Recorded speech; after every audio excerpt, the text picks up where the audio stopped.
morning, class. Good morning, ma'am. Please arrange first your seats. Please take your seats. Let's check your attendance. May absent ba today? Wala ka, ma'am. Wala pa ka na sa sarili niyo dahil present kayo. Very good. Good morning, class. Morning, ma'am. Okay, last meeting we discussed about what we discussed in meeting. Yes?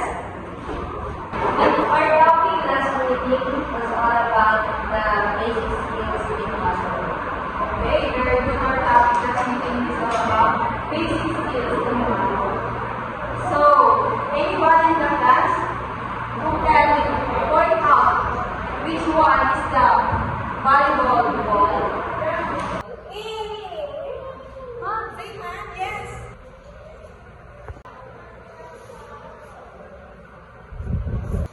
Okay. This one, ma'am. All right, very good. This is the volleyball ball. Can you see? Yes, ma'am. Okay. Today we will practice the volleyball skills through a performance class. So first, can you read the objectives? Please read everyone. At the end of the lesson, the student should be able to demonstrate the proper technique in a hand-to-hand serving for forearm passing, to apply coordination and teamwork during the activity, to show sportsmanship and active participation. Okay, thank you, class. For our activity today, are you excited? Yes, ma'am.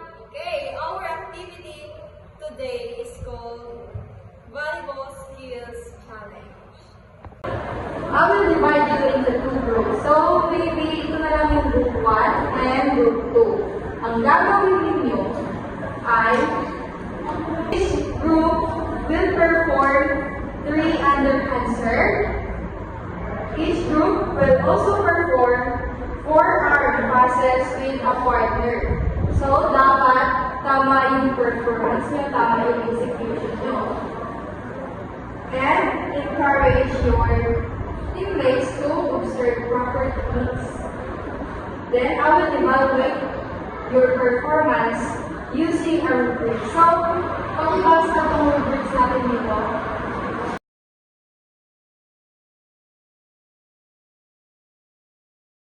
Nabasa na ninyo ang rubrics. Alam na ninyo ang gagawin. Yes, ma'am. Now, proceed to your selected area, please. And later on, we will perform.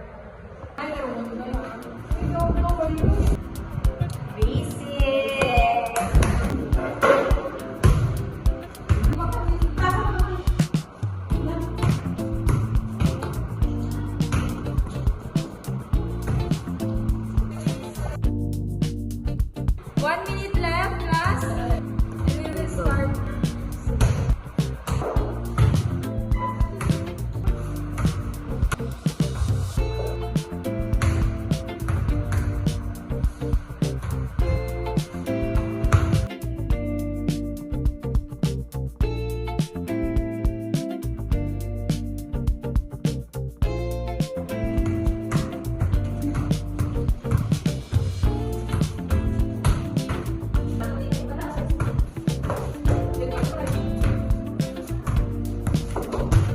Patumba ka tayo. So we're done with our first activity. Nag-enjoy ba kayo, class? Yes, ma'am. Let's evaluate now your score. Based on the rubrics I showed earlier, the highest score got at 20 over 20 points. Wow. Handa na ba kayo malaman kung sino yun? Yes, ma'am.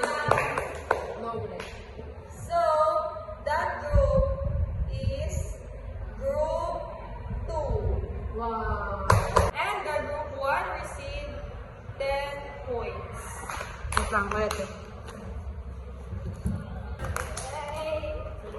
Sir, ako. Ready, start. Congratulations, class, kasi na-apply ninyo yung natutunan ninyo sa klase natin. So, sa mga hindi marunong naman, always remember that practice makes progress. Sa sunod, baka mas magaling ka na. Charis.